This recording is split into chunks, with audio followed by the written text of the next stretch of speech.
안녕하세요. 저는 서울에 사는 30대 후반 여성입니다. 결혼한 지는 이제 5년 정도가 지났네요. 세월이 참 빠른 것 같아요. 남편과 만나서 연애를 했던 게 엊그제 같은데 말입니다. 저는 남편과 친구의 소개로 만나 결혼을 했습니다. 저는 살아오면서 받은 사람에 대한 상처가 참 많은 사람이었거든요. 집안 형편이 어려워서 어릴 때부터 일을 해온 탓에 정말로 산전수전 다 겪기도 했고 말이죠. 남편은 그런 저에게 가장 다정했던 사람이었습니다.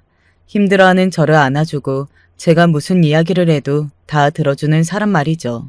게다가 남편은 조건도 어디 가서 꿀리지 않은 조건들을 가지고 있었거든요. 학벌이라든지 지금 다니는 직장이라든지 그리고 집안 그런 것들 말입니다. 그래서 늘 신기했던 것 같아요. 이렇게 뭐 하나 빠지지 않은 조건의 남자가 어째서 저 같은 여자를 이렇게 좋아해 주는 건지 하고 말입니다. 결혼까지 순조로웠던 건 아니었어요. 저는 고졸이었거든요. 집안 사정으로 대학에 가지 못하고 20살 때부터 일을 해서 돈을 벌어야 했기 때문입니다. 게다가 저희 친정 형편은 당시에도 좋은 편은 아니었고요. 물론 한창 힘들 때보다 나아지긴 했지만요. 당연히 시댁에서는 반대했습니다. 그리고 저는 그게 당연한 걸로 생각했기 때문에 딱히 시댁 어르신들이 믿거나 속상하지는 않았던 것 같아요. 집안 사정이 힘들어서 고등학교밖에 못 나오며 돈을 벌어야 했던 며느리. 게다가 아직도 그 집안 문제가 완벽하게 해결되지 않는 며느리를 누가 반기겠어요. 더구나 남편의 집안은 평범한, 아니 그보다 조금 더 잘 사는 여유로운 집안에 남편은 좋은 대학을 나와서 대기업을 다니고 있었는데 말입니다. 아마 저라도 제 가족이 이런 결혼을 한다고 하면 반갑지는 않았을 거거든요. 하지만 남편은 저와 꼭 결혼하고 싶다고 했어요. 좋아하고 좋은 사람과 결혼해야지. 조건만 맞춰서 하는 거면 너무 불행하지 않을까요? 평생을 같이 할 가족인데 그런 이유로 결정을 하는 건 아닌 것 같아요. 남편의 그 단호함에 시댁 어르신들은 어쩔 수 없이 허락했어요. 사실 시아버지는 처음부터 그다지 반대는 하지 않으셨고 시어머니도 반대하긴 했지만 흔히들 이야기하는 내 눈에 흙이 들어와도 안 된다. 그 정도로 반대를 한 건 아니었거든요. 그래서 제가 참 복이 많은가 보다 생각했습니다. 물론 가난한 집에서 태어나 고생만 하며 자랐지만 그래도 남편 복은 참 많구나. 그래, 이거면 됐지 하고 생각했어요. 그리고 저희 친정에서도 엄청나게 좋아하셨고 말입니다. 내가 우리 민정이한테 마음의 빚이 참 많은데 이렇게 좋은 집으로 시집을 간다고 하니 그래도 조금 편해지는 것 같아서 얼마나 다행인지 모르네. 자네한테 정말 고마워. 저한테 고마우실 게 뭐가 있어요. 제가 손해보면서 결혼한다고 생각 안 해요. 그냥 좋아하는 좋은 사람이랑 하는 거지. 아마 그 순간 남편이 우리 엄마에게 했던 그 말은 죽을 때까지 잊지 못할 거예요. 언젠가 엄마도 그 말이 정말 고마웠다고 이야기했던 적이 있습니다. 시어머니는 그래도 꽤 단호하게 반대하시는 편에 속하긴 하셨는데 결혼을 준비하는 과정에서는 별 다른 문제가 없었어요.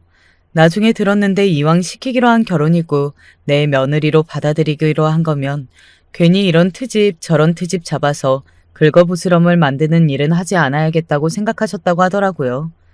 가족으로 받아들인 아이 좋게 보려고 노력하는 게 당연한 거 아니냐고요. 정말 현명하신 분이라고 생각했습니다. 그래서 저는 시어머니에게 조금이라도 서운하거나 하는 점이 없어요. 그리고 결혼하고 나서도 잘 지냈습니다. 남편에게는 동생이 하나 있었거든요. 그러니까 저에게는 도련님이 되는 셈이죠. 도련님이 결혼을 조금 일찍 하셨거든요. 그래서 저는 손이 동서긴 했지만 그 집안에서 제일 늦게 가족이 된 거고요. 둘째는 똑똑한데 정이 가는 스타일은 아니야. 늘 바빠서 얼굴 볼 일도 자주 없기도 하고. 시어머니가 지나가듯 그렇게 이야기했던 적이 있습니다. 동서는 정이 많은 타입이 아니라는 걸 어렴풋이 알 수 있는 대목이긴 했던 것 같아요. 아무튼 그래서 저와 시어머니는 사이가 더 괜찮은 편이었습니다.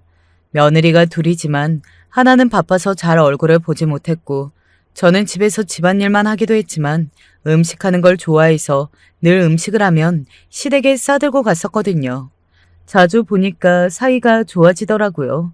아, 물론 시어머니가 좋은 분이었으니까 그럴 수 있었던 거겠지만요. 그래서 저는 사실 결혼하고 속을 썩거나 제 결혼 생활에 지장을 주는 일이 없기는 했어요. 크게는 말입니다. 하지만 잔잔하게 그러면서도 꽤 신경 쓰이게 하는 건 있었어요. 그건 바로 동서였습니다. 사실 동서는 처음 만났을 때부터 첫인상이 그다지 좋지는 않았습니다. 아니, 나쁜 편에 속했죠. 그럴 수밖에 없었어요.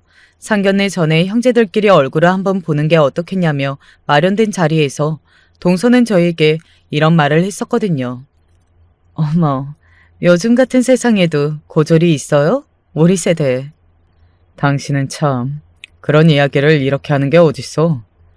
아니, 나는 정말 순수하게 놀라서 그런 건데 악의 없이. 그렇다고 해도 문제야. 저는 괜찮으니까 그만하세요. 사실 괜찮지 않았거든요. 하지만 가만히 두면 두 사람이 혹시나 싸움이 될까봐 그 자리를 그렇게 만들 수 없어서 제가 먼저 웃으면서 괜찮다고 했습니다. 그랬더니 동서가 저를 빤히 쳐다보며 이렇게 묻더군요. 아니, 얼마나 힘들면 대학까지 못 가요? 그러니까요. 요즘은 좀 나아지긴 했는데 그때는 그랬어요. 참, 원망도 많이 했는데.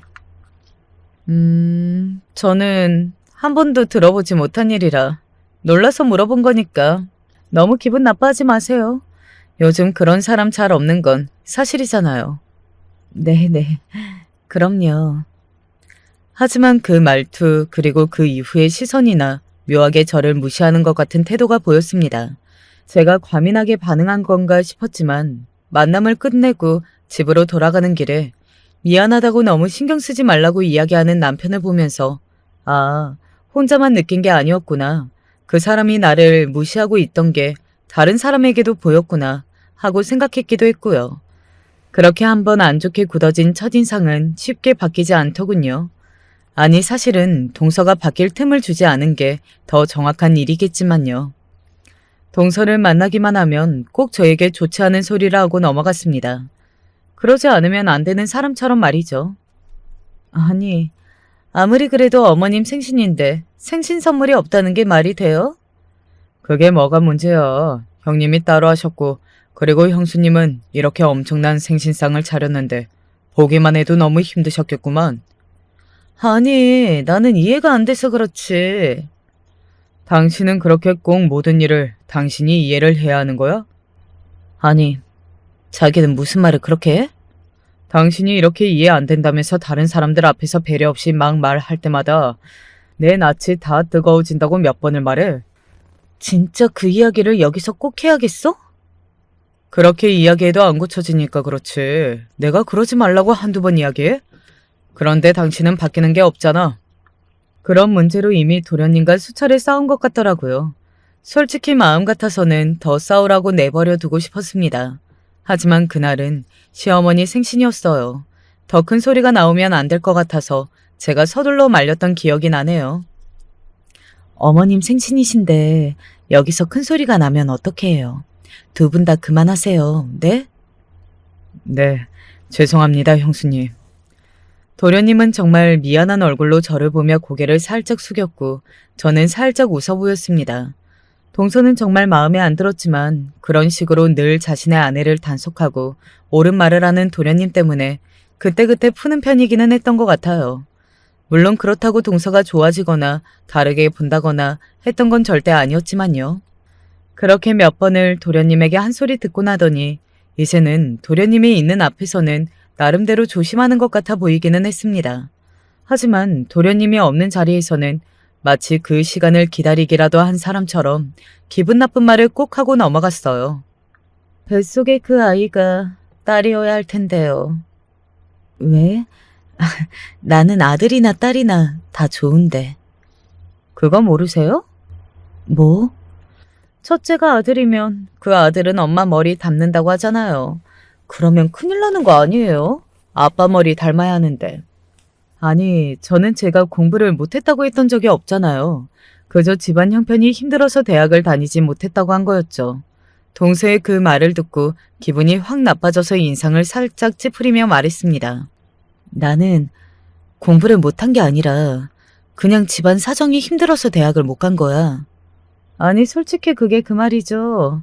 공부를 진짜 잘했으면 전액 장학금을 받고라도 대학을 갔죠. 근데 안 간 거면 그만큼은 아니라는 말이잖아요. 그리고 고등학교 때부터 아르바이트 하셨다면서요. 공부를 어떻게 잘해요?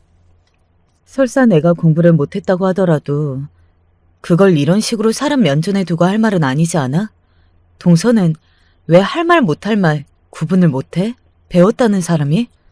그런 제 말에 동서의 얼굴이 순식간에 구겨지는 걸 봤습니다. 그 말은 또 기분이 나쁜가 보더라고요. 무슨 말을 그렇게 하세요? 왜? 동서는 아무 말이나 생각 없이 뱉으면서 나는 그렇게 말하는 게 기분이 나빠? 저는 걱정이 돼서 한 말인데요.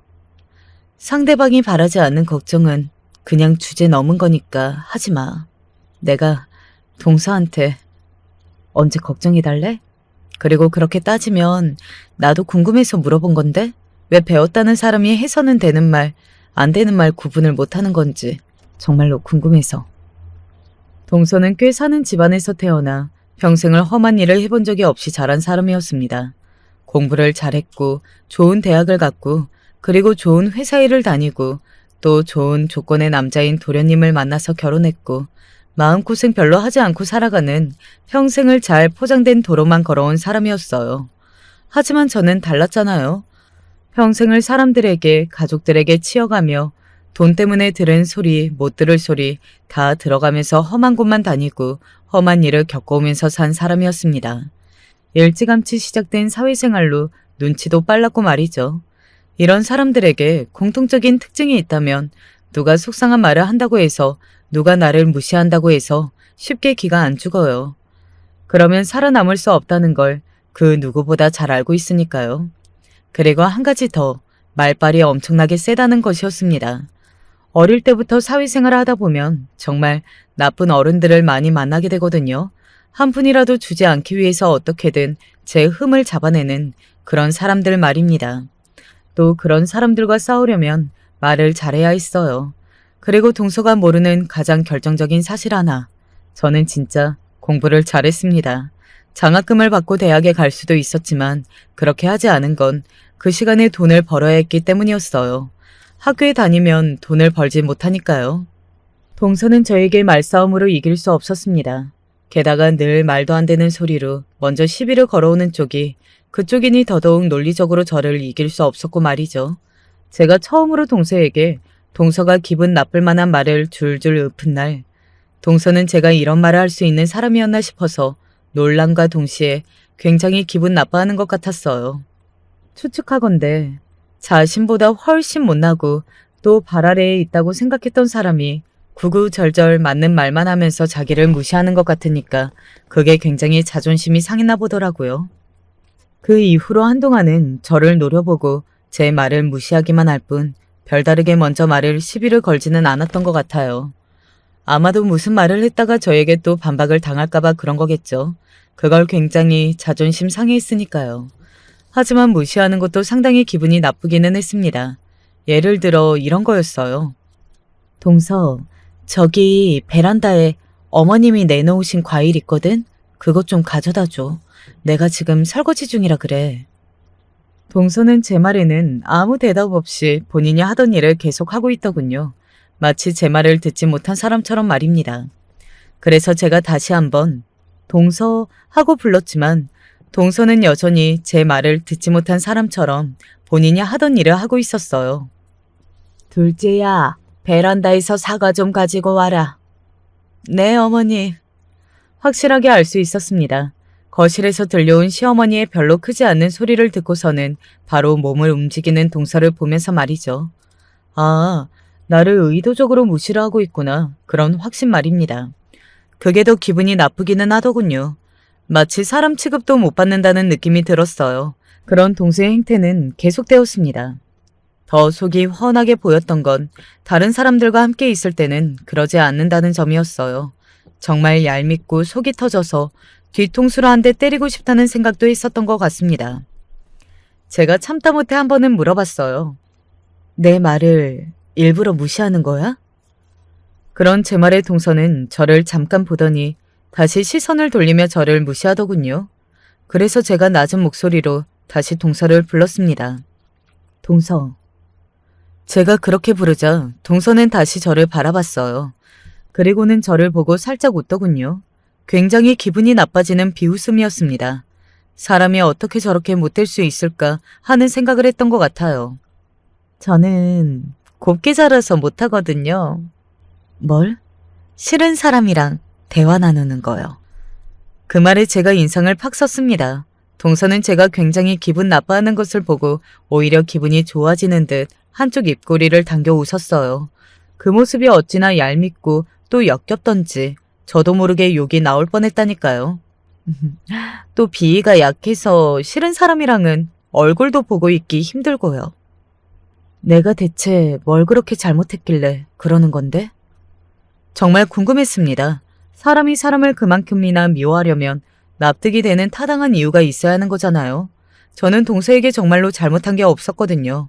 한때는 잘 지내보려고 먼저 연락을 하는 둥 노력도 했었고 말이죠. 저는 그냥 자기 주제도 모르는 사람들이 정말 싫어요. 사람은 다들 각자 어울리는 자리가 있고 그걸 아는 게 당연한 건데. 내 주제가 뭐고 나한테 어울리는 자리가 어딘데? 동서는 그걸 몰라서 물어? 하는 얼굴로 저를 바라봤습니다. 동서의 입에서 무슨 말이 나올지는 대충 짐작이 되기는 했지만 그래도 듣고 싶었어요. 무슨 말을 하는지 말입니다. 그걸 정말로 몰라서 이러세요? 몰라서 그래.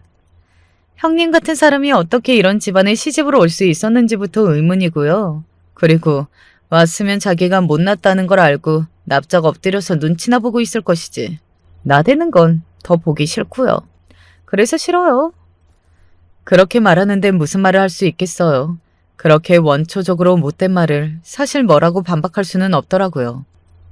그래서 앞으로도 계속 이러겠다는 말이야? 네. 그러니까 그냥 형님이 포기하세요. 저는 싫은 사람이랑은 겸상도 못하는 스타일인데 그거 꾸역꾸역 참으면서 하고 있는 거니까. 설득의 의지를 잃었습니다. 개선될 여지도 없어 보였고 말이죠. 그래서 그냥 그러든가 말든가 저도 똑같이 신경을 쓰지 않는 쪽으로 해야겠다고 생각했어요. 물론 저도 사람인지라 엄청나게 상처를 받기는 했지만요. 물론 저희 두 사람의 이런 관계를 가족 모두가 알고 있기는 했습니다. 사실 저는 그래서 동서랑 잘 지내보고 싶었던 것도 있었거든요. 가족들이 모두가 다 저와 동서의 눈치를 보고 어떻게 잘 지내게 해보려고 노력하는 모습이 마음에 걸려서 말이죠. 제가 그 사람을 설득해보고 싶은데 쉽지가 않네요. 어느 날은 도련님이 저에게 그렇게 이야기하길래 그냥 이렇게 대답했습니다. 저는 괜찮으니까 신경 쓰지 않으셔도 돼요. 가족들이 저희 두 사람 신경 쓰는 것 같은 게 마음에 쓰여서 그렇지 저는 괜찮습니다. 집사람이 형수님 밥만 돼도 좋을 텐데요. 침울한 표정으로 그렇게 말하는 도련님을 보면서 처음으로 도련님이 안 됐다고 생각했던 것 같습니다. 그런 사람이랑 같이 사는 건 어쨌든 도련님이기는 하잖아요. 도련님에게는 동서가 그렇게까지 하지는 않은 것 같아 보이기는 했지만요. 시어머니는 내내 저희 두 사람을 지켜보다가 어느 순간 포기를 하신 것 같았어요. 나중에 들었는데 자기가 말을 해서는 들어먹을 애가 아니라서 그냥 입을 다무는 쪽을 선택하시는 것 같더라고요. 그리고 시어머니는 저에게 더더욱 잘해주려고 노력하셨습니다. 제가 동서에게 무시를 받는 이유를 대충 알고 계신 것 같았어요.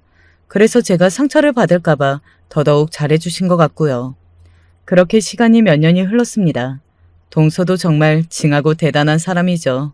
몇 년을 저를 무시하고 아무 대답도 하지 않으면서 살아온 거니까요. 그래서 그냥 서로 투명인간 취급하는 거에 익숙해졌던 것 같아요. 이제는 동서가 먼저 말을 걸어오면 놀랄 것 같다는 생각을 할 정도였으니 말 다 했죠. 그러는 동안 저는 딸아이를 낳았고 그 딸아이가 이제 4살이 되었습니다. 제 딸아이로 인해 동서와 제 사이가 한 번 더 변하게 되었어요. 지금부터는 그 이야기를 해드릴게요. 제 딸이라서 하는 말이 아니라 저희 딸아이는 정말 똑똑했습니다. 모두가 입을 모아 그렇게 이야기할 정도였으니 정말로 그랬어요. 이런 일에 오버하지 말자고 늘 생각하는 저도 남다르긴 하다고 생각했으니까요. 하정이는 진짜 천재라니까요, 엄마. 내가 어지간하면 지 딸 좋아 죽는 팔불출이라고 할 텐데 하정이는 정말 그런 것 같기는 하다. 아까 영어를 주르륵 읽더라니까. 그것도 단어도 아니고 문장을. 그러니까요. 한 번도 집에서 가르쳐 준 적이 없는데. 그 말을 가만히 듣고 있던 동서가 되물었어요. 동서는 평소에도 저희 딸아이의 교육 문제에 정말 관심이 많았거든요. 정말 따로 가르치는 거 없으세요? 네, 유치원 보내는 거 말고는 없어요.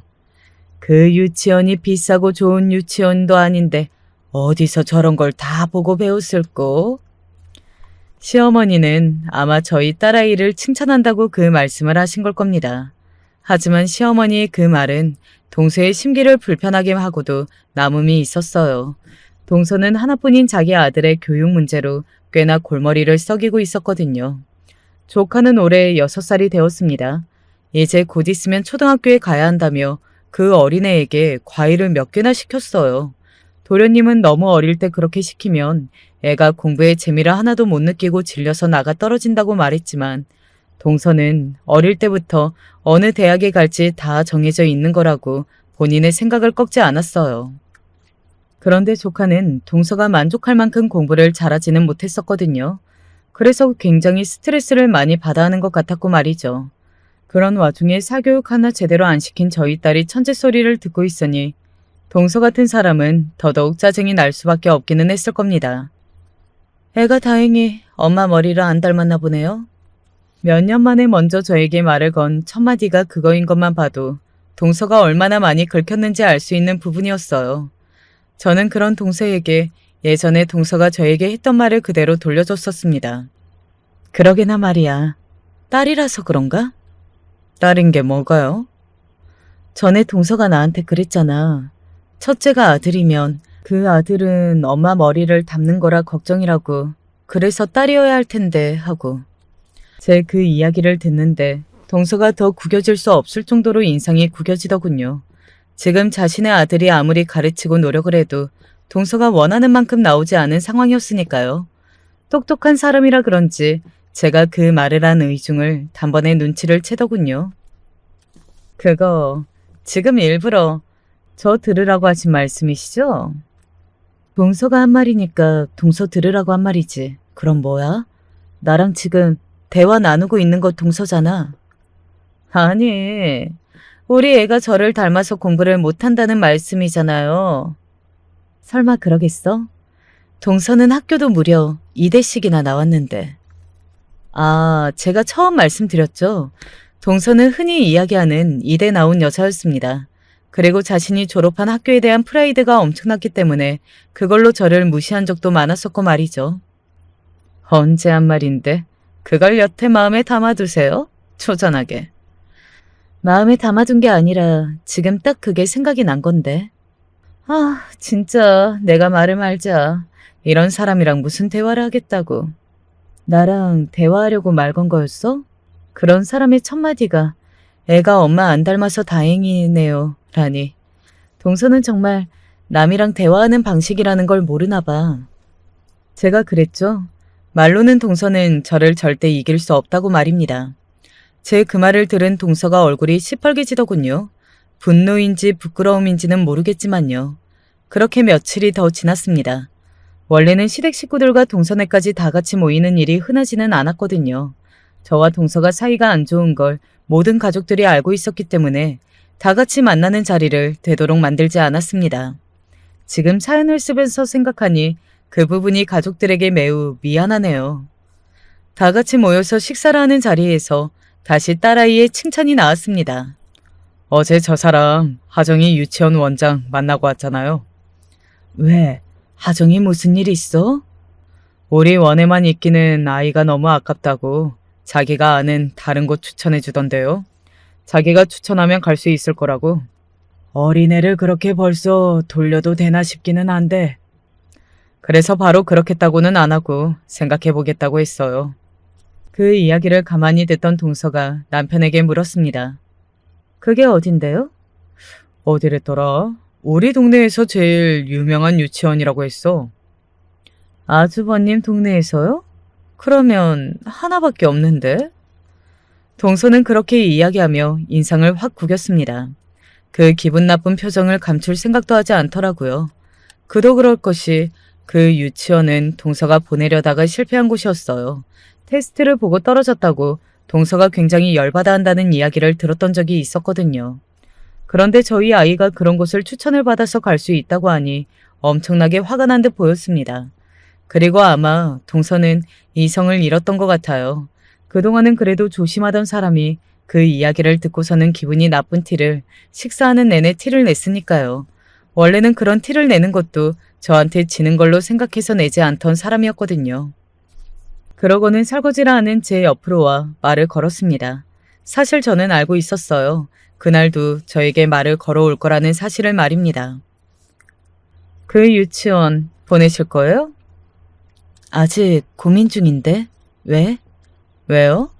저는 궁금해하면 안 돼요? 아니, 나한테 원래는 말도 안 거는 사람이 유독 우리 애 교육에는 민감하게 반응하니까 나도 궁금해서 그러지. 제가 언제 민감하게 반응했다고 그러세요?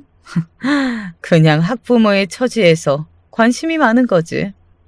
뭐, 그럼 그런 거겠지. 그렇게 이야기하고서는 저는 다시 설거지했습니다. 동서는 저의 그런 태도에 더더욱 기분이 나빠지는 듯 급기야 옆에서 씩씩거리기까지 하더군요.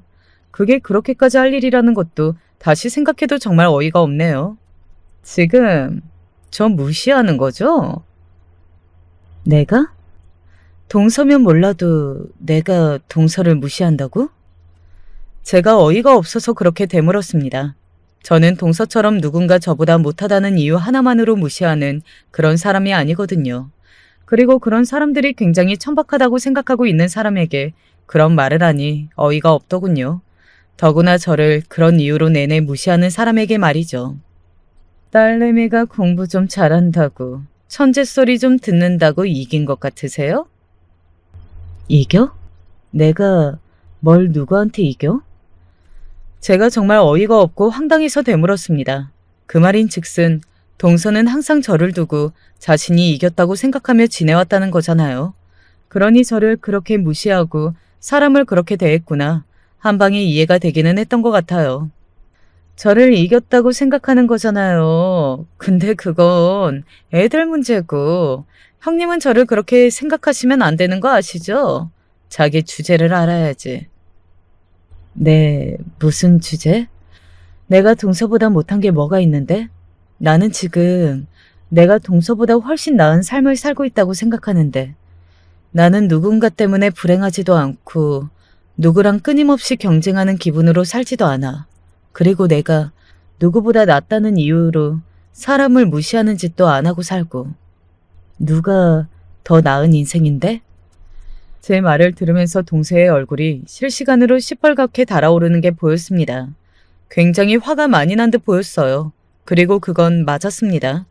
이성을 잃지 않고서야 내뱉을 수 없는 말을 뱉었거든요. 아니, 이게 진짜 주제도 모르고 어디 밖에 나가면 나랑 겸상도 못할 인간이? 동서, 무슨 조선시대 살아? 무슨 겸상타령이야. 배운 사람 맞기는 해? 야, 뭐? 그리고 배웠다는 사람이 이렇게 손이 동서한테 반말하면서 할 말 못할 말 구분도 못해? 나는 동서를 보면 똑똑하다는 생각이 전혀 안 드는데 단 한 번도 그런 생각을 했던 적이 없어.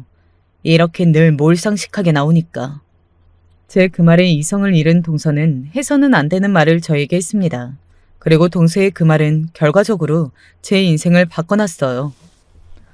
고졸 주제에 깝치지 마. 죽기 싫으면. 알겠어? 저는 그 말을 듣고 한동안 입을 떡 벌리고 무슨 말을 못했습니다. 무슨 말을 어떻게 해야 할지 모르겠더군요. 그러다 이렇게 대답했어요. 대학 나온 게 무슨 소용인지 모르겠네. 이렇게 인성이 바닥인데. 뭐? 야, 내가 깝치지 말랬지. 동서는 그렇게 소리를 지르며 제 머리채를 잡았어요. 워낙 크게 소리를 질렀던 탓에 온 집안 식구들이 다 부엌으로 들어오는 사태가 발생했습니다. 저는 동서의 머리채를 잡지 않았거든요. 식구들은 동서만을 말리면 되었어요. 그리고 동서는 시댁 식구들에게 정말 크게 돌아가며 혼이 났습니다. 물론 정신을 차렸을 걸로 생각하지는 않아요. 도련님이 거의 삭고되지 않은 심정과 태도로 저에게 사과를 했습니다. 그런 도련님을 보는데 더 이상 뭐라 말할 수 없겠더라고요. 그냥 이렇게 말했어요. 동서는 절대 안 바뀔 것 같으니까 이제 되도록 마주치는 일이 없도록 해요. 네, 정말 죄송합니다, 형수님. 제가 따끔하게 뭐라고 하겠습니다. 그래도 안 바뀔 거예요. 제가 자조적으로 그렇게 말했습니다. 제 그 말에 도련님이 땅이 꺼지라고 한숨을 쉬던 게 기억이 나네요. 그리고 도련님은 정말로 동서를 크게 뭐라고 한 것 같더라고요. 전에 듣기로는 이혼 이야기가 나오기까지 했다고 했습니다. 그래서 그런지 동서가 사과를 하겠다며 찾아왔더라고요. 사과하려고 보자고 한 거 아니야? 사람을 불러내서는 아무 말을 하지 않고 앉아서 저를 빤히 노려보기만 하는 동서를 향해 말했습니다. 동서는 그런 목적으로 나오기는 했지만 도저히 입이 떼어지지 않는 것 같더라고요. 그렇게 약 10분 정도를 대치하다가 제가 먼저 이렇게 이야기했어요. 사과 안 해도 돼. 어차피 동서 억지로 하는 거 알고 있고 그런 사과 받아봐야 의미도 없고 그냥 앞으로 그런 말할 거면 말도 걸지 마. 한 번만 더 이런 일 있으면 그냥 다 뒤집어 엎을 거니까. 나 같은 사람이 그러면 정말 문제 커지는 거 한번 보여줄게. 그렇게 말하고서는 나왔었습니다. 결국 동서에게 사과 한마디 듣지 못한 셈이 된 거죠. 도련님에게는 그냥 받은 셈 칠 테니 더 이상 그 일로 말이 안 나왔으면 좋겠다 하고 그 일을 마무리했습니다. 하지만 저는 그때부터가 시작이었습니다. 제가 그 이후로 다시 시작한 게 있었거든요. 뭐냐고요? 바로 수능 공부였습니다. 앞서 이야기했지만 저는 공부를 못한 게 아니었어요. 정말로 돈을 벌어야 했기 때문에 대학에 가지 않은 거죠. 그런데 동서의 그런 말을 들으니 오기가 생기더라고요. 기필코 내가 동서보다 좋은 대학의 졸업장을 가지고 말겠다는 오기 말입니다. 그리고 사실 남편은 아주 예전부터 제가 다시 공부를 시작했으면 좋겠다고 이야기를 했었고 말이죠. 제가 공부를 잘했다는 걸 알았거든요. 집안 형편 때문에 그만뒀다는 것도 다 알고 있었고 말이죠. 그렇게 저는 공부를 시작했습니다. 정말 악착같이 했던 것 같아요. 원래 머리가 좋은 편이었고 공부를 잘하기는 했지만 책을 들여다보지 않은 게 너무 오래되기도 했고 나이가 들어 머리가 둔해지기도 했고 말이죠. 하지만 하다 보니 금방 감을 찾기는 하겠더군요. 1년간 남편이 아이를 봐주고 집안일도 대신해줬습니다. 그리고 시댁에서도 제가 공부를 다시 시작했다는 것을 알고 있었어요. 그리고 그 소식은 동서의 귀에도 들어갔고 말이죠. 지나가듯 동서가 이렇게 이야기했던 게 기억이 나네요. 연병을 떤다. 지가 그렇게 해서 지금 이대라도 갈 수 있을 것 같아. 하여간 주제를 모르는 인간들이 정말 웃긴 것 같아. 저에게 직접 하는 말은 아니었지만 통화를 하는 척하면서 제가 들으라고 한 말인 것은 분명했어요. 그런 동서의 태도는 저의 전투력만 상승시켜줬습니다. 정말 이를 악물고 공부를 하게 되더군요. 그 부분은 지금 생각해도 동서에게 감사한 부분이네요. 저를 이렇게 이를 악물게 해준 1등 공신이니 말입니다.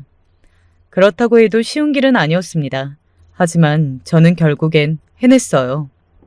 가채점이 이렇게 잘 나온 거면 서울대 넣어봐도 되는 거 아니야? 정말 점수가 잘 나왔거든요.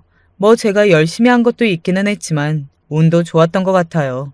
제가 열심히 공부를 했던 부분에서 출제가 많이 되었더라고요. 내 생각보다 너무 잘 나와서 나도 좀 당황스럽기는 해. 그런데 일단은 넣어도 떨어질 수도 있으니까 일단 아무한테도 이야기하지 마. 성적이 잘 나왔다고 해도 원서를 어떻게 쓰느냐에 따라서 대학을 붙고 안 붙고는 달라지는 문제잖아요. 그래서 괜히 설레발을 떨다가 또 동서에게 구실 하나 주는 게 되는 게 아닌가 싶어서 남편에게는 제가 수능을 잘 봤다는 사실을 시댁에게 말하지 말고 비밀로 해달라고 이야기했습니다. 남편은 그렇게까지 해야 하나 하다가도 또 자신의 재수씨 성격을 생각하고는 금방 납득을 했던 것 같아요. 수능일이 지났는데 제가 가타부터 이야기가 없으니 시어머니가 궁금하긴 했나 보더라고요. 수능이 끝나고 가족들끼리 다 같이 식사를 하는 자리에서 시어머니가 저를 향해 물었습니다. 수능은 잘 봤니? 성적이 나와봐야 알겠지만 그래도 공부한 만큼은 나온 것 같아요. 그랬다면 다행이구나. 성적을 떠나서 후회가 없도록 보는 게 중요하지.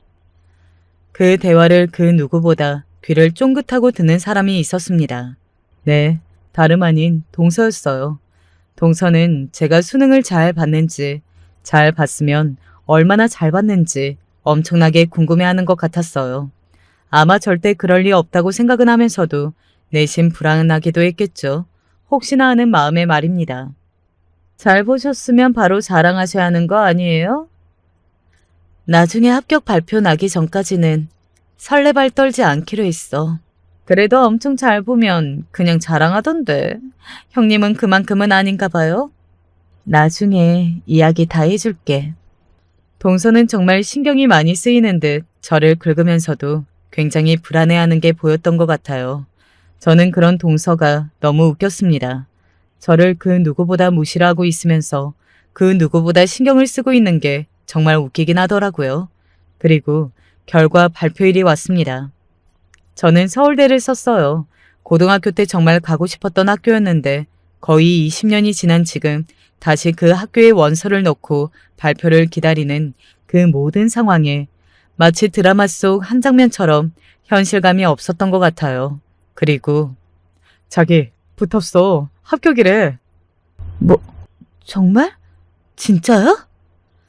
제가 너무 떨려있어 대신 확인해준 남편이 저에게 합격했다고 소리를 지르며 안아줬던 그 순간은 제가 인생을 살아오면서 가장 짜릿했던 순간으로 기억이 될 것 같아요. 지금 사연을 쓰면서 그 순간을 떠올리기만 해도 그런 기분이 들 정도로 말입니다. 시댁에는 말하지 말고 일단 식사 약속부터 잡자. 남편에게는 그렇게 이야기했습니다. 그날 다 이야기하면서 놀라게 해주고 싶었거든요. 시댁 식구들도 그리고 동서에게도 말이죠. 그렇게 마련된 식사 자리에는 동서는 굉장히 긴장한 듯 보였습니다. 정말 지금 생각해도 너무 웃기네요. 아니 왜 제가 중대 발표를 하는 건데 동서가 긴장하냐고요. 어떻게 그렇게나 제가 잘 되는 걸 싫어할 수가 있는 건지 아직 생각해도 너무 의문이에요. 사람이 그런 심정을 가지는 걸 저는 제 상식으로는 도무지 이해할 수 없었거든요. 그래, 결과 나왔다는 이야기는 들었다. 잘 봤니? 네, 오늘 알려드리고 싶어서 이 사람한테 이야기하지 말라고 했어요. 그런 제 말에 동서가 옆에서 상당히 짜증나는 얼굴로 되게 유난이라고 중얼거리더군요. 네, 유난이 맞습니다. 저는 유난을 부리면서 그 일을 만반에 알리고 싶었어요. 제가 자랑을 하고 싶어서가 아니라 순전히 동서를 약올리기 위해서 말입니다. 이 순간을 생각하면서 더 이를 악물고 공부를 했었으니까요. 네, 저 서울대 붙었어요. 뭐라고? 아유, 세상에. 그게 정말이냐? 아이고, 이거 엄청난 일이다. 엄청난 일이야. 말도 안 돼. 모두가 놀라서 소리를 지르고 말을 했지만 그 뉘앙스가 참 달랐어요. 시어른들은 정말 축하하고 긍정적인 의미로 놀라서 그렇게 이야기하신 거였고 동서는 믿기지 않는, 아니 믿고 싶지 않은 그런 투로 말을 이었습니다. 거짓말 아니고요? 내가 이런 걸로 거짓말을 왜 해. 금방 들통날걸. 그게 가능하다고요? 아무리 공부를 잘했다고 해도 지금 고등학교 졸업한 지 20년이 다 됐는데? 내가 머리가 좀 많이 좋은가 보지. 동서는 충격을 받은 듯 거기서 입을 다물었고 시어른들은 기분이 정말 좋으신지 웃으면서 대화를 이어갔습니다. 술도 한두 잔씩 마셨고 말이죠. 그런데 동서가 어딘가 심상치 않았어요. 원래는 술을 마시는 사람이 아니었는데 혼자 술을 마시더라고요. 저는 속으로 생각했습니다. 내가 서울대를 붙은 게 정말 어지간히 속상한가 보다 하고 말이죠. 그리고 정말 그 심보가 못됐다는 생각도 했던 것 같아요. 진짜라고요? 그게 거짓말이 아니라? 심지어 동서는 부엌으로 물을 가지러 온 저를 따라와서 그렇게 묻더군요. 왜? 그렇게 안 믿겨져? 지금 서울대 사이트 접속해서 보여줘? 아니, 어떻게 그럴 수 있지? 왜? 내가 더 좋은 대학 나오게 돼서 그게 그렇게 분해? 동서는 그런 제 말에 저를 빤히 쳐다봤어요. 정말 분해 보이는 것 같더라고요. 그 표정을 보는데 그동안 동서에게 당했던 말들과 들었던 일들에 대해 쌓였던 묵은 체중이 싹 내려가는 기분이 들었습니다. 저는 그 순간을 위해 공부를 한 게 맞다는 생각이 들었고 말이죠. 전에 동서가 했던 말 있지. 그거 내가 그대로 되돌려줄게. 제가 했던 말이요? 고작 이대 나온 주제에 깝치지 마. 죽기 싫으면. 알겠어? 동서의 얼굴이 붉게 달아올랐습니다. 아마 수치심과 분노 두 가지 감정이 다 섞인 거였을 거예요. 동서는 이를 꽉 깨물더니 저를 노려보고서는 이렇게 말하더군요. 그 이야기 하고 싶으셔서 열심히 하셨나 봐요? 뭐 그게 전부는 아니지만 동서가 내 원동력이 된 것도 맞지. 그래서 고맙게 생각하고 있어. 합격 발표 보는 순간 동서한테 정말 고맙더라. 내가 언제 밥 한번 살게. 제 그 말에 동서는 저를 가만히 노려보더니 그대로 부엌을 나갔습니다. 정말 통쾌하다 사이다를 마신 기분이다. 뭐 이런 게 지금과 같은 상황을 두고 하는 말이구나 하는 생각이 들더라고요.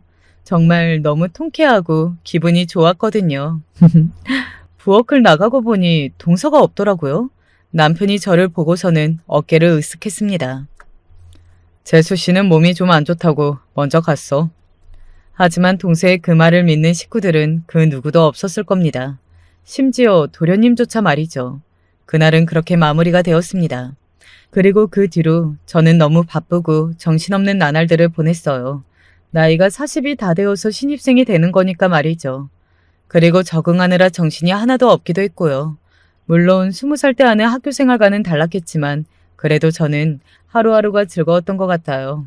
뒤늦게라도 꿈을 이뤄가고 있다는 생각에 저 자신이 대견하기도 했고 말이죠. 그리고 그 뒤로 한동안 또 동서를 만나지 못했습니다. 제가 정신이 없기도 했고 동서가 저를 피하는 건지 어떤 건지 시댁에도 잘 오지 않았거든요. 그러던 중에 이런 이야기를 듣게 되었습니다. 아이고, 둘째네가 지금 이혼을 한다만다 아주 지랄이 난 것 같더구나. 왜요? 무슨 일 있어요? 그러고 간 뒤로 둘째가 눈에 불을 켜고 애를 더 잡나 보더구나. 공부하라고. 지금 이래서 나중에 어떡할 거냐고. 동서는 저와 그렇게 헤어지고 그 다음부터 조카를 엄청나게 잡아댔다고 하더군요. 공부를 안 하면 때리기까지 하면서 말입니다. 그 누구도 이야기하지는 않았지만 그건 저에 대한 열등감과 경쟁심 때문에 그렇게 된 걸로 생각하는 것 같았어요. 물론 저도 그랬고 말입니다. 그래서 둘째가 애를 그만 잡으라고 여러 번 말했는데 들어먹지를 않아서 이혼하자고 이야기를 하나 보더라고. 도련님은 그만하라고 했지만 동서는 그러지 않았고 결국은 이혼 이야기까지 진지하게 나오고 있는 것 같았습니다. 동서는 아직도 정신을 차리지 못한 것 같았고 말이죠. 아마 그동안은 저희 아이가 자기 아이보다 공부를 잘해도 자신이 좋은 대학을 나왔고 그걸로 저를 깔볼 수 있다고 생각하고 덜했던 건가 보더라고요. 저마저 자신보다 학벌이 좋아지니 이성을 잃은 건지 아니면 돌아버리는 건지 애꿎은 아이를 잡는 것 같았고요. 이혼하느니 마느니 하는 소리가 나오고 나서 동서를 한번 만났던 적이 있습니다. 시간을 내서 일부러 만난 건 아니고 우연이었어요. 저희 딸아이를 옮긴 유치원으로 데려다주고 나오는 길이었어요. 형님이 여긴 왜? 하정이 유치원 옮겼어요? 여기로 옮겼어. 좋으시겠어요? 뭐 본인이 여기를 더 좋아하네. 지금 자랑하시는 거예요? 아니 우리 애는 억지로 시켜서 겨우겨우 하고 있는데 지금 하정이는 지가 좋아서 하는 거라고 저한테 자랑하시는 거냐고요. 아니 그 말이 어떻게 그렇게 돼. 형님은 사사건건 다 저한테 자랑하시려고 뭐든 하시는 분이잖아요. 나는 그런 적 없어. 먼저 시비를 건 것도 나를 무시한 것도 동서지. 내가 공부를 열심히 한 건 그저 증명해 보이고 싶었을 뿐이고. 말만 번지르르 하지. 그 속내를 누가 모를 줄 알아? 저는 이혼 이야기가 나오면서 동서가 조금이라도 정신을 차렸을 걸로 생각했거든요. 하지만 아니었더라고요. 그냥 여전하더라고요. 아니 더 심해진 것 같았습니다. 동서의 그런 모습을 보니 도련님도 조카도 하루라도 빨리 탈출을 해야겠구나 하는 생각이 들었고 말이죠. 지금 시점에 이야기를 해드릴게요. 동서는 이혼을 동의하지 않고 있고 도련님은 소송을 생각하고 계신 걸로 알고 있습니다. 다른 문제라면 다 참고 살 수 있는데 조카가 너무 힘들어하는 것 같아서 그걸 가만히 두고 볼 수만은 없으시다고 말이죠. 그리고 시댁 어르신들도 다 동의하셨고요. 도련님은 한번 마음을 먹으면 하는 사람이니 아마도 소송을 하기로 최종적으로 마음을 먹으면 끝까지 가실 거예요. 동서도 그걸 알 텐데 왜 저렇게 바뀌지 않은지 모르겠다는 생각을 하는 요즘입니다. 그래도 이혼까지는 안 할 거라고 생각하는 건지 아니면 그 이상으로 저에 대한 열등감이 큰 건지 말이죠. 사람이 사람에게 열등감을 느껴서 그걸로 인해 고통스러워하고 이성을 잃게 되면 얼마나 추해지는지 동서를 보면서 많이 깨달았던 것 같아요. 그리고 그런 동서가 조금 안 됐다는 생각도 듭니다. 본인도 지옥에서 살고 있을 테니까요. 오늘 제 사연은 여기까지입니다. 이 이야기의 결론이 최종적으로는 어떻게 날지는 모르겠지만 제 개인적인 바람은 동서가 하루라도 빨리 정신을 차리고 이제는 더 이상 본인도 남도 괴롭히지 않고 살았으면 좋겠어요. 이건 정말 진심으로 그렇게 바라는 겁니다. 모두를 위해서 말이죠. 고통받는 건 모두가 마찬가지이고 어쨌든 도련님도 조카도 아내나 엄마가 없는 것보다는 있는 게 나으니까요. 정말 정신을 좀 차렸으면 좋겠어요. 저는 이제 그만 사연을 줄일게요. 긴 이야기 마지막까지 들어주셔서 감사합니다. 늘 건강하세요. 그닥 특징 없는 인생을 살아왔던 저에게 요즘 일어난 일들은 참으로 얼떨떨해서 참 실감이 나지 않아요. 지인에게 살짝 운을 띄워가며 말을 했는데 제 일 가지고 빈정도 조롱도 동경도 질투도 뭣도 아닌 반응을 보이길래 참 싫더라고요. 역시 가까운 사람한테는 말하는 게 아니다 싶었고 괜히 흉이나 잡힐 것 같아서 여기 익명 공간에다가 털어놓으려고 합니다. 끝까지 들어주시길 부탁드립니다. 저는 꽤 오랫동안 시어머니를 모시고 살았어요. 안 그래도 저희 엄마는 본인이 오래도록 할머니를 모시고 사셨기 때문에 너만은 꼭 장남한테 시집을 안 보낸다고 하셨어요. 차남 아니면 결혼 허락 못한다고 그렇게 벼르고 계셨고 저는 그 바람을 딱히 이뤄드리겠다는 생각은 아니었어요. 그런데 어쩌다 보니 이렇게 차남이랑 결혼하게 되어서 같이 살게 되었는데요. 꼭 친정 엄마의 말이 아니라고 해도 누가 시어머니 모시면서 같이 살고 싶겠어요. 저도 썩 바라지 않았는데 사정상 결혼 3년 차부터 함께 살게 되었어요. 왜냐하면 엄연히 큰 아주버님이 있음에도 불구하고 아프신 어머니를 모실 상황이 되지 않았기 때문이에요. 우리 아주버님이라고 하면 진짜 할 말이 많은데요. 제가 직접적으로 뭔가 피해를 봤다든지 하는 사실들은 딱히 없지만 이 집에서 아주 어마어마하게 사고를 쳤던 분이세요. 아마 어머니가 아프시게 된 상황에도 한 몫을 하셨는데 그럼에도 불구하고 본인은 못 모신다고 난리를 쳐대서 집안꼴이 아주 말도 아니었어요. 저도 웬만하면 안 모시겠다고 버텨볼 생각이었는데 그때 집 상황이 아주 심각하지 뭡니까? 그날 진짜 어마어마하게 고상이 오갔었어요. 남편 역시 자기 형한테 엄청나게 대들었고요. 형 때문에 엄마가 저렇게 아픈 거 아니야. 아버지가 형한테 물려주신 유산도 혼자 거의 다 빼먹더니 이런 식으로 나올 거야? 명수 너 말이면 단 줄 알아? 엄마 아픈 게 왜 내 탓이야? 내가 사업이 망하고 싶어서 망했냐? 나라고 뭐 너처럼 직장이나 다니면서 엄마한테 돈 몇 푼 갖다 드리는 거 못하는 줄 알아? 동생이란 녀석이 형한테 말하는 꼬라지하고는. 꼬라지? 말 다 했어? 듣다 보니까 점점 상황이 험악해졌고 가운데 계신 어머니도 더 힘들어 보이셨어요. 얘들아, 그만해라, 그만해. 니들 싸우는 소리 때문에 내 몸이 더 죽겠다.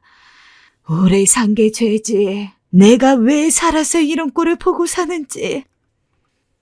게다가 일단 이 상황에서 큰 아주버님이나 형님이 어머니를 모실 수 있는 상황은 아니었습니다.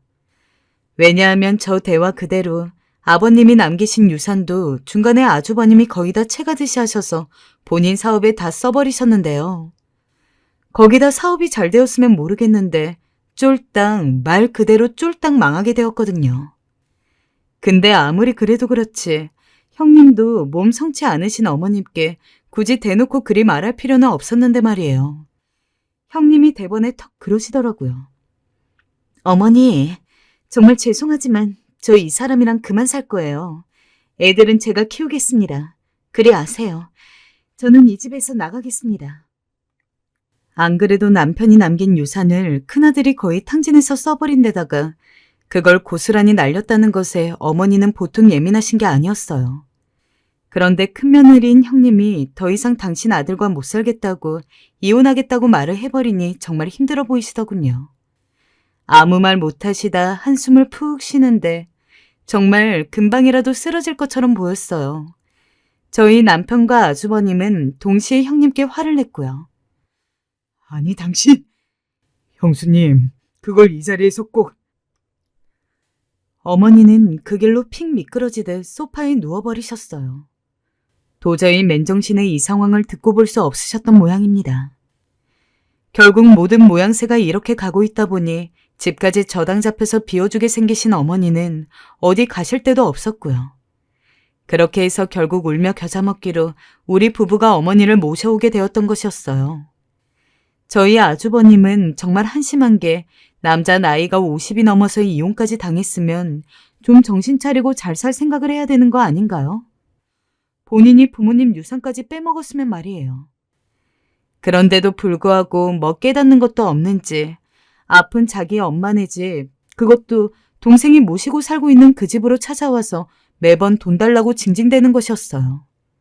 솔직히 저게 자기 엄마한테 할 말인지 정말 내 자식도 저렇게 자랄까 무섭고 꼴도 보기 싫더군요. 엄마, 나 결국 이혼했어.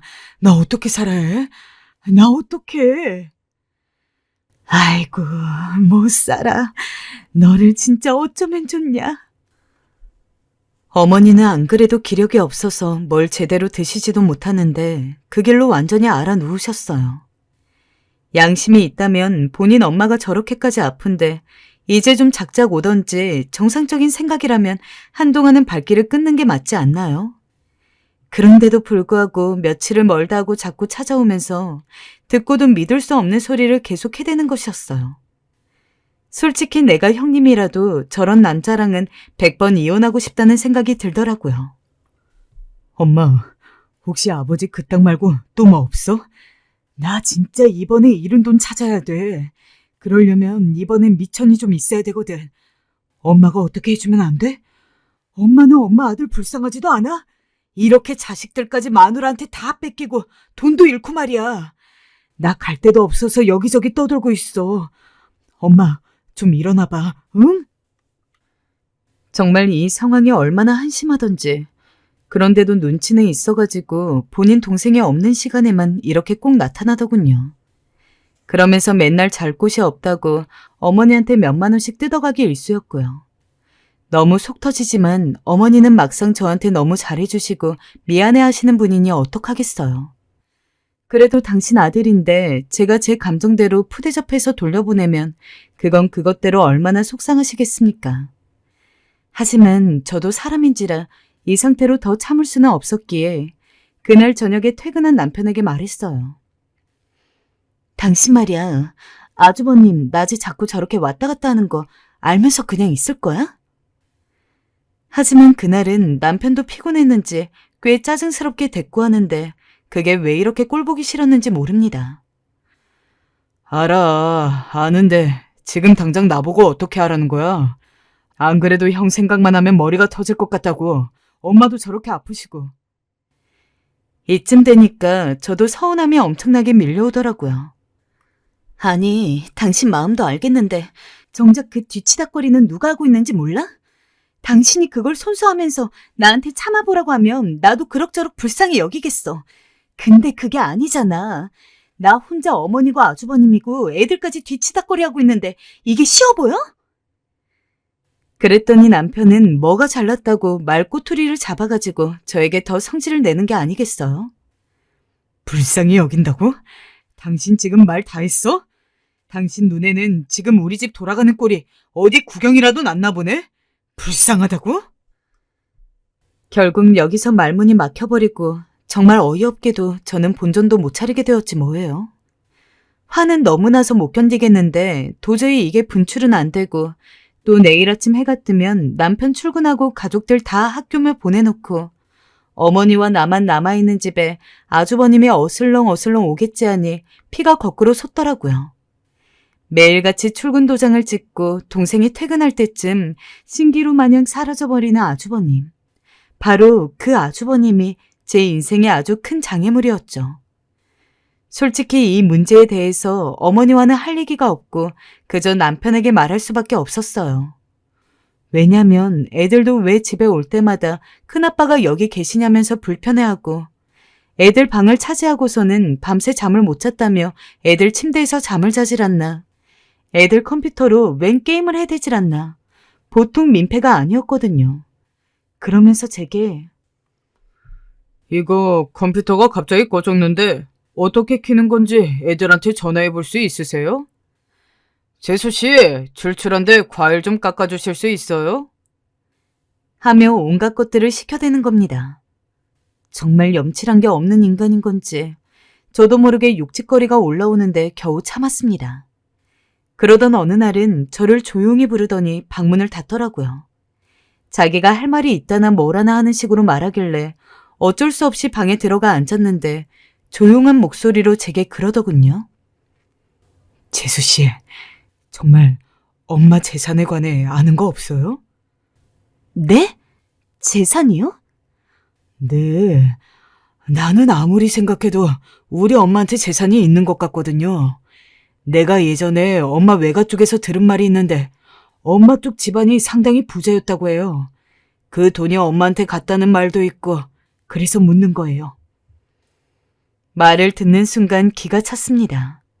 저희 어머님 다른 건 몰라도 정말 검소하게 사시는 분이었거든요. 저나 제 남편한테도 돈 있는 내색을 하신 적도 단 한 번도 없었고요. 그런데 어떻게든 또 돈을 타내려고 저까지 불러 속삭여대는 걸 보니 제가 어머님 입장이라도 속이 타들어갈 것 같더라고요. 어머님께서 왜 화병에 걸리셨는지 알만했죠. 저는 일단 대화는 마무리 지어야 했기에 저는 모르는 일이라 대답했어요. 제가 알기론 없다고도 덧붙였고요. 그러자 아주버님은 한껏 실망한 표정이 되어서 그래요? 하더니 어디론가 전화를 걸더라고요. 이제는 형님까지 미워질 지경이었어요. 자기 남편이랑 해결을 알아서 할 것이지 이렇게 동선에 들락날락거리면서 민폐까지 끼치고 있는데 말이에요. 아무튼 이제 형님은 정말 이 집에서 외부 사람이 되어버렸으니 그런 탓을 해봤자 의미가 없었고요. 제가 정말 답답한 건 어머니라도 이때 저한테 시집살이를 시키거나 까다롭게 하셨다면 완전히 다 뒤집었을 거예요. 정말 더 이상 볼 게 없고 다 끝이다 하고 엎어버렸을 텐데 어머니가 참 성품이 좋고 유순한 분이시라는 게 저를 애매하게 힘들게 한다는 거예요. 얘야, 미안하다. 너가 나 돌보느랴 애들 돌보느랴 큰애까지 고생이 많다. 내가 할 말이 없어. 아니에요, 어머님. 근데 아주버님 저대로 두실 거예요? 어머님께도 너무 함부로 대하는 것 같은데. 뭐 어쩌겠니. 자식 낳은 게 죄지. 그냥 내가 다 품고 가야 하는 거라 생각한다. 저희 어머님은 독실한 기독교인이셨는데 아주버님 때문에 얼마나 새벽 기도를 열심히 다니셨는지 몰라요. 집에 계실 때도 아주버님이 왔다 가면 울면서 기도를 하시는데 제가 보기가 다 안쓰러웠습니다. 그럼에도 불구하고 아주버님의 횡포는 더 심각해졌어요. 아직도 이날을 생각하면 제 정신이 아득해지는데요. 아주버님을 이대로 가만히 두면 안 되겠다는 생각마저 든 날이었어요. 아주버님이 어느 날은 본인 친구에게 좋은 주식 종목이 있다는 이야기를 듣고 왔나 봐요. 갑자기 화색이 도는 얼굴로 아픈 어머니를 흔들어 깨우시더니 보채기 시작하는 겁니다. 엄마, 이거 정말 대박 기회라고. 내가 여기에만 투자하면 떼돈 벌 수 있어. 엄마도 돈 벌고 싶지. 내가 2배, 아니 3배, 4배로 벌어서 엄마 반 줄게, 어? 엄마, 돈 좀 줘봐. 있잖아. 야, 이놈아. 너한테 다 다 넘겨주고 빈털털이 됐는데 뭔 돈을 또 나한테 찾아. 이제 없다. 그만해라 너도. 얼른 뒷잔 잡고 마음 잡아 살 생각을 해야지. 언제까지 그리 살 거야. 네 동생을 봐. 착실하게 마음 잡고 살잖니. 명아나, 제발 이제 엄마 말 좀 들어라. 유순하신 성품의 어머니께서도 참다 못하셨는지 그날 크게 한 소리를 하셨어요. 사실 어머님, 그간 아주버님께서 100마디를 하시면 거기에 한마디를 할까 말까 하며 쓴소리 한 번 안 하시던 분이었어요. 어머님이 전생에 부처였나 하는 생각이 절로 들 정도로 말입니다. 그런데 아주버님은 그 말을 듣자마자 인상이 팍 구겨지시더니 소리를 지르기 시작했어요. 엄마, 내가 언제 엄마 돈 그냥 꽁으로 가져간대? 돌려준다고, 갚아준다고. 이런 기회가 어디 흔한 줄 알아? 그리고 왜 명수를 얘기해? 엄마가 그렇게 날 무시하고 명수랑 비교해서 사사건건 깎아내리니까 이 집에 질서가 없어진 거 아니야. 동생이 형을 물러보고 말이야. 아휴, 내가 언제 또 그랬다고 그러니. 그리고 아주버님이 내뱉은 그 불똥은 저에게까지 튀겨버렸습니다. 아주버님은 절 보면서 저에게도 어디 말해보라면서 이 집에 질서가 있냐 없냐를 묻더라고요. 제가 보기에도 제 남편이 자기를 하대하지 않냐며 몰아붙이는데 그 자리에서 제가 뭐라 해야 하나요? 제가 말 못하고 버벅거리자 아주버님은 그게 또 열이 받았는지 어머니를 향해 모진 소리를 퍼부었습니다. 엄마가 문제야. 엄마가 이 집안 기강 틀을 안 잡아놓고 돈으로 자식 구분하니 일이 이 지경이 된 거 아니야. 그리고 돈 있으면서 왜 안 줘? 아버지가 유산 남긴 거 말고 또 엄마가 가진 것도 있을 거 아니야. 낳아놓으면 자식이야? 나 같으면 돈 줄 거야. 어떻게든 자식 잘 되게 도울 거라고. 맨날 그렇게 아픈 척 누워있으면 내가 속을 줄 알아? 이것만 똑똑히 알아도 당신은 부모도 아니야. 아주버님의 말은 정말이지 제가 들어도 용납할 수 없는 말들이었습니다. 어떻게 물심양면 지원해주고 한없이 퍼줬더니 자식이 부모한테 저런 소리를 늘여놓을 수 있는 건가요? 심지어 제가 알기론 아주버님이 어렸을 때 장남이란 이유로 받은 혜택도 꽤 많다 들었습니다. 좋은 물건이 있으면 모두 아주버님에게 먼저 갔고 어머니도 아버지도 아주버님이 원하는 건 모두 들어줄 만큼 끔찍히 사랑하셨다고요. 하지만 그렇게 너무 오냐오냐 키운 탓인지 아주버님은 저런 망나니 놓고 저런 말들이나 늘여놓더라고요. 그런데 어머님은 또 그 말을 들으시면서도 아무 말 하지 못하고 죄인처럼 고개만 푹 떨구시더군요. 그래, 다 내 잘못이다. 다 내 잘못이야 하는 말씀을 중얼거리시면서요.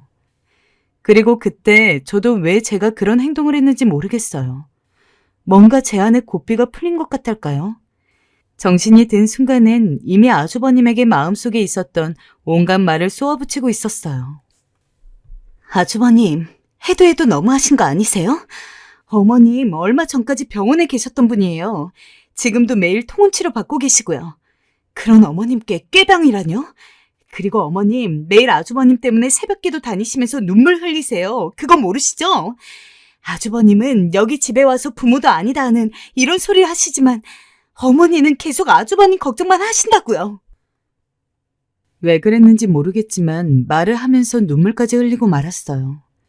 저도 모르게 감정이 북받쳤는지 눈물이 뚝뚝 떨어지고 어느새 어머니도 한 구석에서 혼자 흐느끼고 계시는데 아주버님도 양심은 있는지 저와 어머니를 보다가 조용히 문 밖으로 나가더라고요. 저는 그 길로 어머님께 달려가 어머님을 껴안아 드렸어요. 어머니, 괜찮으세요? 어머님은 대답도 못하시고 고개만 가로저으시며 서럽게 우셨어요. 저도 그런 어머님의 눈물을 보니 마음이 같이 애달파졌어요. 남편 말에 따르면 저희 어머님 무엇보다 장남에 대한 기대가 크신 분이다요. 우리 명환이는 크게 될래야 배포가 벌써 남다르잖아. 우리 명환이가 집안을 일으킬 거야. 그러니 동생이 명수, 네가 형을 잘 따라줘야 한다. 알았지? 어렸을 적 남편에게도 이리 말씀하실 정도로 말이죠. 어머님은 아프신 와중에도 저한테 패기쳐서 미안하다며 원래 그 부지런하신 성품답게 얼마나 쓸어담고 줍고 치워대시는지 몇 번은 제가 차리긴 했었는데 그 외에 낮 시간에 먹는 식사는 본인이 다 차리시더라고요. 아프신 와중에도 일어나셔서 그렇게 부지런하게 왔다 갔다 하시면서 손주들 먹을 간식까지 튀겨놓으시고 밑반찬도 뚝딱 만들어 두시니 할 말이 없었어요. 어머님, 이런 거 안 하셔도 된다니까요. 몸 아프시니 좀 쉬세요. 아니야, 이거 하는 게 뭐 힘들다고. 얼른 애들 먹여라. 학원 갈 시간 되지 않았니? 사실 어머니가 음식을 굉장히 잘하시는 편이라서 사실 아이들도 할머니가 만들어주시는 간식이나 주전부리를 무척 좋아했어요.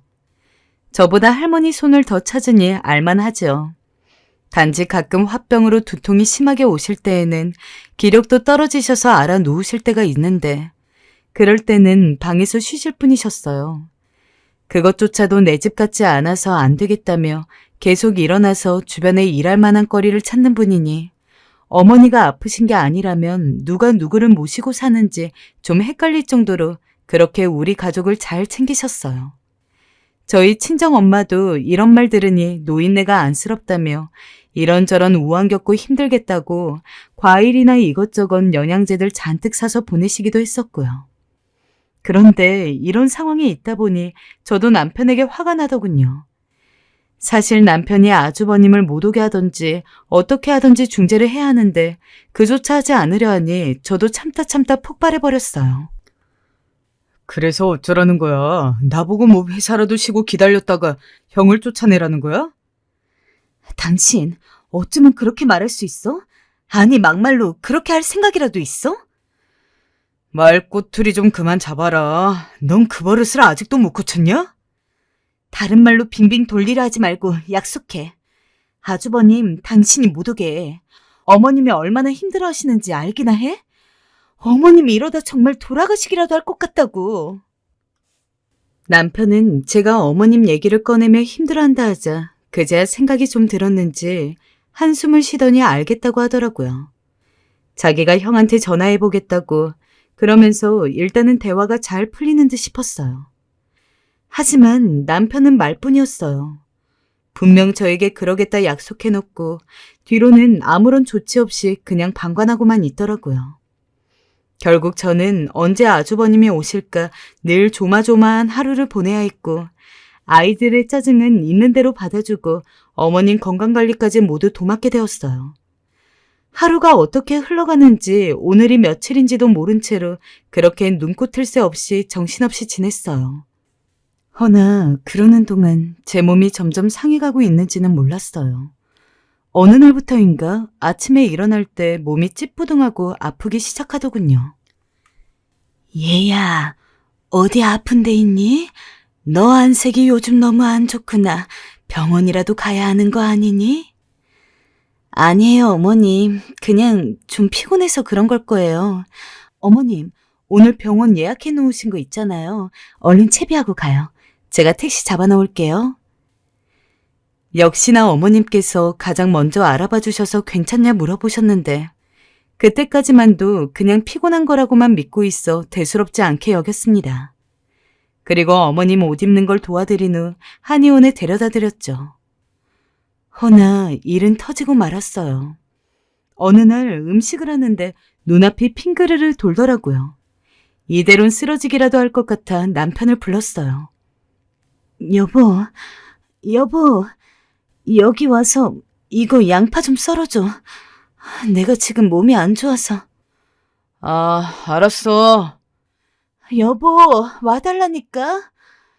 아, 알았다니까. 나 지금 TV 보잖아. 좀 이따 하면 되지.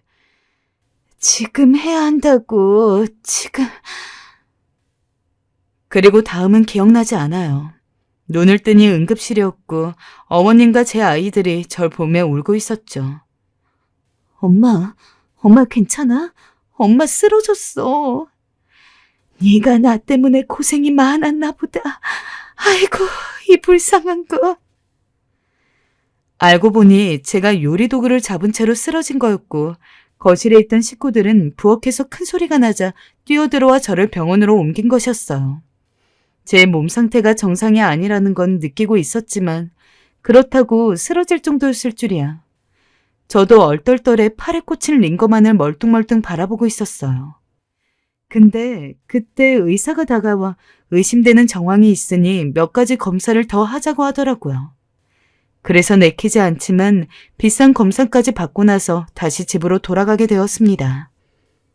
어머니는 제가 병원까지 갔다 온 상황이 되자 더더욱 제게 미안해하셨어요. 작은 것도 저를 안 시키고 빨래부터 시작해서 요리까지 본인이 손수 다 하려 하셨어요. 아이들도 엄마 하며 저를 챙겨주었고요. 허나 그 와중에 남편만은 예외였어요. 남편도 처음엔 자기 때문에 제가 쓰러졌다 생각했는지 빼꼼 미안한 기색을 보이더니 그 뒤부턴 별로 신경도 안 쓰더라고요. 보다 못한 어머님이 명수야, 수미애미한테 가서 좀 다정하게 대해줘라 라고 말하셨지만 남편은 네 하고 그때뿐인 대답만 할 뿐이었습니다. 사람이 아플 때는 별게 다 서러워진다 하잖아요. 가뜩이나 몸도 안 좋고 아주버님 때문에 신경이 날카로워져 있는데 내 편이라 믿었던 남편이 저 지경이니 온갖 정이 떨어지더라고요. 어머님께는 죄송하지만 이런 시간들이 계속되는 동안 제 입장은 조금 더 알아주지 않은 남편에게 새삼 너무 질리고 지쳐버렸어요. 그런데다가 남편은 저한테 자기 식구 일들까지 다 맡겨놓고 왁왁거리면서 짜증까지 냈어요. 아니, 밥맛이 왜 이래? 이렇게 질면 어떻게 먹으라는 거야? 명수야, 그냥 먹어라. 밥맛이 어때서 그러니? 좋기만 하구만. 아니, 엄마, 편들지 마시고요.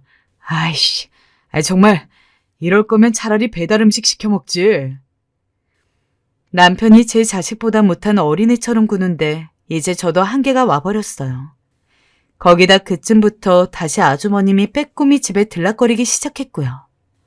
아주버님에 관한 스트레스도 스트레스였지만 다른 거 다 떠나서 나중엔 그 뒤치다거리를 다 저한테 맡기고 당당한 남편이 아주버님보다 더 싫더군요. 그 이후 우리는 전에 없던 냉전의 시기를 보내게 되었고 남편도 이때 뭔가를 각오한 마냥 뭐가 그리 잘났다고 한마디도 걸지 않고 멋대로더군요. 이런 시기가 계속 이어지는 걸 어머니도 눈치를 채셨는지 계속 가운데에서 미안해 하시는데 그러거나 말거나 아주버님의 방문은 계속되었고 화난 제가 결국 제발 좀 아시라고 이제 그만 좀 오시는 게 좋겠다고 말했는데도 이렇게 말하는 게 아니겠어요? 재수씨, 내가 우리 엄마 보러 오는 건데 왜 이래라 저래라입니까? 결국 이놈의 집 내가 나가는 게 맞겠다 싶어서 저는 진지하게 그만 살 생각을 하고 친정에도 공표해버렸어요. 엄마, 나 더는 여기서 못 살아. 남편도 싫고 이젠 정말 못 버티겠어. 나 아픈 것도 다 남편 때문이야. 친정 식구들은 왜 불똥이 니네 집으로 튀게 된 거냐며 다들 난감해했고요. 그런데 저도 별 방도가 없더라고요. 아주버님 보고 오지 말래도 오고 그걸 막아줄 남편은 미동도 없고 무엇보다 남편에게 느낀 실망감이 너무 컸던 것 같아요. 예전엔 아주 오붓한 부부 사이는 아니었어도 함께 산책도 다니고 이런저런 자식들 이야기도 주고받으며 나름 부부 같은 생활을 보내고 있었는데 아주버님 이후로 돌이킬 수 없을 정도로 모든 게 갈라져 버린 것 같았어요. 저는 그 후 진지하게 변호사에게 자문을 구하기도 하고 할 일을 다 하고 있었어요. 남편도 제가 내민 서류를 보더니 처음에 황당해 하더니 나중엔 부들부들 떨면서 그걸 받아들더군요. 그래, 네 마음대로 해. 이혼하고 싶으면 하라고. 남편은 성이 난 채로 저리 말하며 한숨 몇 번 쉬더니 나가버렸어요. 어머님께는 죄송했어요. 그래도 어머님은 그나마 이 집에서 저를 가장 많이 챙겨주신 분이었고 남편보다 걱정해주신 분이었으니까요. 그래서 그런지 어머니께 남편과 갈라설 계획이라는 걸 말씀드리기가 참 힘들었어요. 허나 그렇다고 말씀은 안 드릴 수도 없는 노릇이었기에 조심스레 입을 떼게 되었고 어머님은 역시나 다 자기 때문이라며 눈물을 흘리셨어요. 저도 다시는 이놈의 집이랑 내가 엮이나 봐라 하면서 그렇게 남편에게 통보를 해두었지만 그런 결정을 내려놓고도 머리가 너무 아파서 답답하더라고요. 애들도 대강 제 엄마 아빠 분위기를 눈치채고 알고 있긴 했지만 이 일에 대해서 애들과 어떻게 소통을 해나가야 될지 도무지 답도 안 나왔고요. 어머니도 그 이후 계속 제 눈치를 보시니 저는 더 마음이 복잡해졌어요. 그런데 아주버님이 웬일인지 그 얼마간, 그러니까 한 3, 4일간 안 보이더군요. 이런 기미를 읽고 안 오는 건가 싶어서 새삼 이런 부분은 좋다고 생각이 들었어요. 하지만 그 바람도 오래가지 못한 채 얼마 안 되어 또 들이닥치는 게 아니겠어요? 놀부 마누라 마냥 심술보가 잔뜩 나와서 얼굴을 찌푸리고 저한테 말 걸지 말라는 태도를 취하고 싶었지만 꾹 참고 있었는데 아주버님은 천연덕스럽게 또 말을 걸어대면서 소파에 턱 하고 누우셨어요. 그날은 마침 어머니가 시장을 가셔서 자리에 안 계시기도 해서 더 자유롭게 행동하시더라고요. 그런데 갑자기 저한테 할 얘기가 있다는 거예요. 저한테 무슨 말씀을요? 그게 재수 씨, 그건 고생 많았잖아요. 이게 무슨 일인가 대체 뭔 말을 하려고 그러는지 좀 황당했어요. 그런데 이후에 늘어놓은 말을 듣고 너무 놀라서 저도 모르게 외마디 비명이 턱 하고 나와버렸어요. 이거 우리 엄마 통장이에요. 이거 숫자 보여요? 0이 몇 개 같냐고요. 이거 자그마치 40억이에요. 네? 제가 알기로는 아버님 유산을 다 탕진해버린 아주버님 때문에 집도 파신 걸로 아는데 이런 어마어마한 목돈이 있으셨다니요. 좀 당황스럽더라고요. 제가 할 말을 잊지 못하고 어버버하며 통장을 보자 아주버님은 씩 웃으시며 그래요. 엄마도 돈이 있고 다 생각이 있다니까요. 괜히 재수신에 들어와서 살고 싶기도 하니까 일부러 말을 안 하고 갖고 있었던 거라고요. 내 말이 맞았죠? 어떻게 이 통장을? 내가 어렵게 발견한 거예요. 그래서 말인데 재수 씨한테 거래를 제안할까 해요. 무슨 거래요? 그때부턴 돌아가는 상황이 심상치 않아지는 걸 느꼈어요. 아마 명수 걔도 다 알면서 모르는 척하는 걸 거예요. 이 재산을 어떻게 몰랐을 리 있겠어요. 듣기로는 이혼한다고 했다면서요. 내가 우리 마누라는 위자료 얼마 못 줬지만 재수 씨까지 그런 식으로 취급받고 애들 데리고 나갈 거 생각하니 마음이 아파서 그래요. 뭐 막말로 이 돈 다는 아니더라도 어느 정도는 보상을 받고 갖고 나가야지 않겠어요? 재수 씨는 그나마 나보다는 엄마한테 신임을 받고 있는 편이니까 엄마 통해서 이거 비밀번호 잘 알아내봐요. 내가 이거 잘 처리해서 아무리 못해도 재수 씨한테 반은 떼어줄 생각이에요. 아주버님의 목소리는 낮고 은밀했습니다. 그러면서 머리가 어지러워 쓰러질 것 같은 절 보며 저만 믿겠다며 통장의 숫자를 한 번 더 보여주더니 나가더라고요. 그날은 저도 머리가 점점 어지럽고 정리가 안 되어서 일단은 볼 일이 있다고 하고 나와버렸어요. 솔직히 생각할수록 남편한테 배신감이 너무 크게 들었어요. 엄연히 그게 제 돈도 아니지만 그렇게 죽을 상을 하며 어머님 유산을 아들이 다 써버렸다고 싸움을 해놓고 말이에요. 40억이 웬 말이란 말입니까? 제 눈으로 숫자 다 세어보고 어머니 성함이 있는 통장인 걸 확인하고 나니 왠지 그냥 다 허무하고 황당하더군요. 안 그래도 미워 죽겠는 남편이 더 싫어졌어요. 아주버님도 아는 일을 남편이 모를 리가 없었고 그래서 순순히 저렇게 모시자고 했던 건가 싶어서 다 짜증이 나기 시작했어요. 그렇게 생각이 저만치 끝까지 갔다가 도달한 결론은 이 문제에 대해 제대로 고민을 해봐야겠다는 것이었어요. 이 돈을 제가 어쩌겠다는 게 아니고 아주버님이 저한테 이런 제안을 한 자체가 생각할수록 어이가 없었거든요. 아무런 왕래도 없이 툭 나타난 분이 이런 얘기를 꺼냈어도 좀 당황스러울 판에 평소 행실이 워낙 단정치 못했던 아주버님이니까요. 제 상황이 뭐가 되었든 남편이랑 이런 얘기를 오순도순하고 있을 상황도 아니었지만 어찌되었건 말을 하기는 해야겠더군요. 원래는 어머님께 말씀을 드려볼까 생각했는데 간신히 외나무 다리를 혼자 건너고 있는 것 같은 상황에 계신 분께 말을 꺼낼 수가 없었어요. 그래서 결국 고민하다가 남편에게 전화를 했어요. 왜 전화했어? 이혼 서류라도 주려고?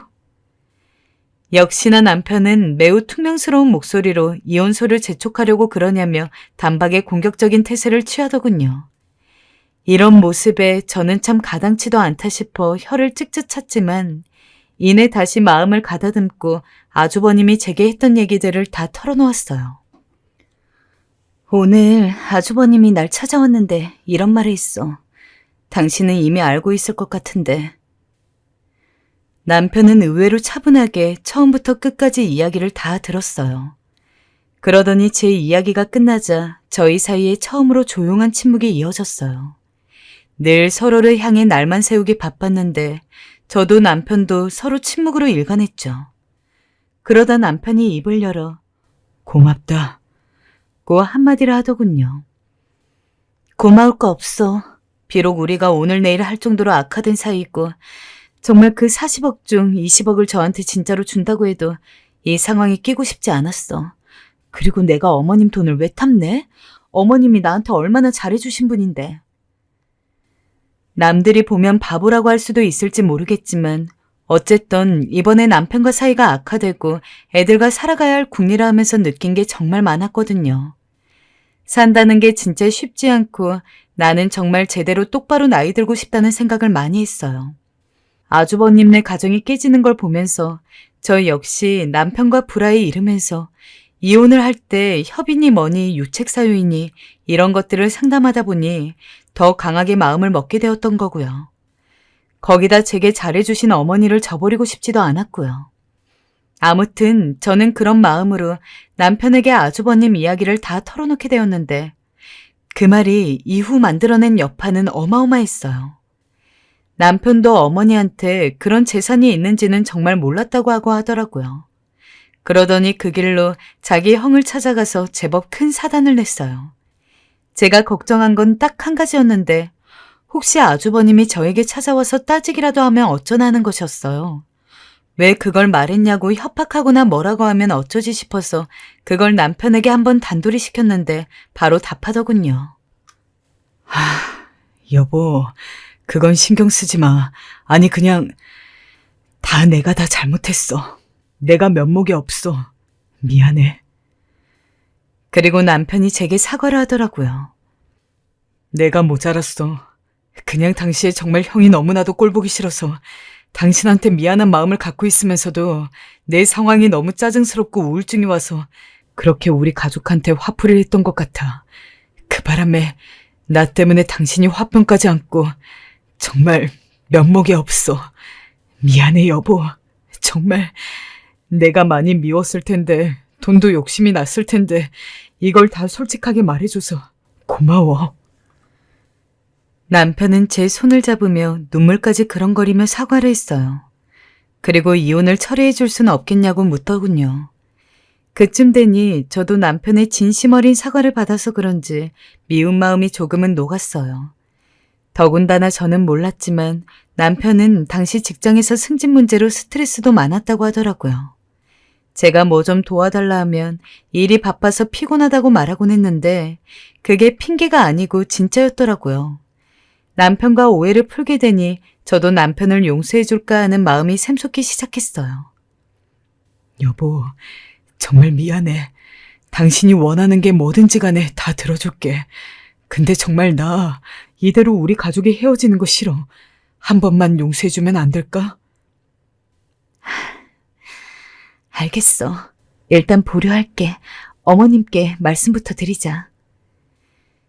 이후 남편과 저는 어머니에게 이 사실을 저와 함께 같이 말씀을 드렸고 제가 염려했던 대로 어머니는 이틀 정도 자리에 누워 못 일어나셨어요.